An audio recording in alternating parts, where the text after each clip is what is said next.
Alors, maintenant, il nous reste un sujet à traiter dans cette émission avec vous, Anne-Béatrice Duparc. Cette initiative pour un revenu de base, alors on l'a dit en deux mots, c'est 2 500 francs par mois sans avoir à travailler et pendant toute la vie. C'est bien ça, c'est ce que vous proposez. Et ça marche plutôt bien dans la rue, car la récolte de signatures est déjà à 100 000, c'est ça? Elle est même aujourd'hui à 110 000. On a passé les 110 000 en fait. Et donc oui, la proposition, c'est que chaque personne adulte touche 2 500 francs par mois. Et ce serait pour les enfants, il y aurait aussi un revenu de base, mais qui serait moins important. Les montants en fait sont en discussion, parce que de toute façon, ils ne sont pas fixés dans la loi. Mais là derrière, quel est le but en fait? Le but en fait, c'est de trouver une nouvelle manière de s'adapter à la situation actuelle. C'est-à-dire qu'on est dans une situation en fait où le plein emploi n'existe plus et existera de moins en moins. Et on doit trouver maintenant de nouvelles solutions qui vont permettre de faire que chaque personne aura une place dans la société et qui n'est pas forcément une place, qui n'est pas forcément liée à une activité rémunérée, comme on pense encore beaucoup. Et donc, l'enjeu, c'est vraiment de permettre que chacun ait à la fois un socle de sécurité qui lui permet d'assurer ses besoins de base et comme un nouveau droit dans l'existence. Mais donc si maintenant on donne par exemple ces 2 500 francs à tous les citoyens suisses, justement, qui aurait droit à ces 2 500 francs? Alors ce sera comme toutes les modalités pratiques, en fait, elles devront être définies par le Parlement. Mais ce que nous, on pense, c'est que toute personne qui réside en Suisse depuis un certain nombre d'années, qui seront à définir, aurait droit à ce revenu de base. Donc, on a droit à ces 2 500 francs et après, on fait ce qu'on veut, c'est ça? On peut travailler, continuer à travailler ou pas, c'est ça? Oui, c'est ça.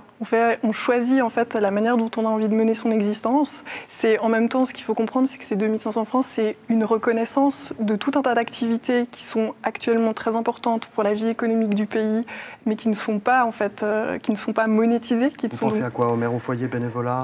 Entre autres, oui, je pense énormément à ça. On sait qu'il y a 1/5 des femmes qui sont en couple et qui ont des enfants en fait, qui n'ont aucun revenu propre. Donc ça veut dire que les femmes, beaucoup, soutiennent la vie économique, c'est-à-dire qu'elles permettent en fait, à leur mari d'aller travailler. Les hommes continuent à travailler à 100% la plupart du temps, tandis que les femmes, elles, soit ne travaillent pas, soit travaillent à temps partiel. Donc c'est vraiment un enjeu, cette reconnaissance. Là vous estimez, en fait, parce qu'on va beaucoup parler du financement pendant cette campagne, si elle a lieu, à quoi? À 200 milliards de francs par an? Oui. Comment vous le financez? Alors, ce qu'il faut comprendre, c'est qu'une grande partie de ce revenu de base n'est pas à financer. Il est déjà, on pourrait dire, autofinancé. Sur ces 200 milliards, seulement 30 milliards sont à financer réellement. C'est vraiment l'effort réel que représente le revenu de base. Parce qu'on renonce à quoi, alors? On renonce à rien. On renonce à rien, mais on transfère certaines choses. C'est-à-dire que, par exemple, le revenu de base remplacerait toutes les prestations sociales, les aides sociales qui sont inférieures à son montant. Donc on va remplacer l'aide sociale, on va remplacer l'AVS, on va remplacer une partie des prestations chômage, une partie des prestations d'invalidité. Donc ça correspond déjà à entre 60 et 70 milliards du financement. Et puis après, il y a toute une partie qui est un transfert. Donc c'est un transfert des revenus du travail existants, qu'on estime à 110 milliards, qui serviront à financer ce revenu de base. Donc ça veut vraiment dire que c'est finançable et que c'est possible. Donc on arrive malheureusement déjà au terme de cette émission, ça passe à une vitesse folle. Un mot peut-être, Olivier Français, pour le Conseil national PLR que vous êtes sur cette initiative. Écoutez, j'adore l'utopie. Mais à des moments, il faut arrêter de rêver. Moi, j'ai des valeurs. C'est la reconnaissance aussi des gens qui donnent une valeur ajoutée à la société. La notion du travail est pour moi importante. Elle doit être rémunérée.